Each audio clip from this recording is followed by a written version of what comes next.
اعوذ باللہ من الشیطان الرجیم بسم اللہ الرحمن الرحیم۔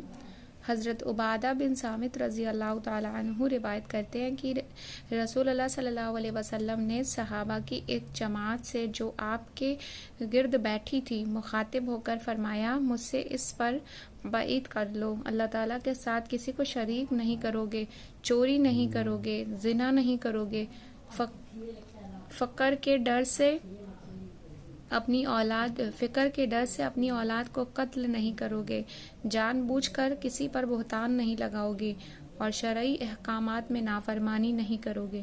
جو کوئی تم میں سے اس عہد کو پورا کرے گا اس کا اجر اللہ تعالیٰ کے ذمے ہے۔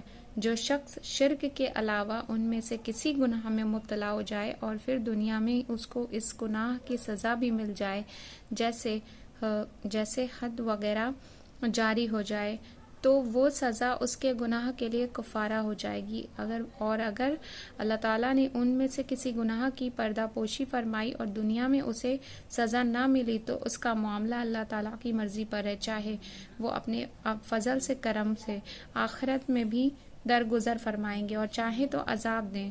حضرت عبادہ رضی اللہ تعالیٰ عنہ فرماتے ہیں کہ ہم نے ان باتوں پر آپ صلی اللہ علیہ وسلم سے بیعت کی۔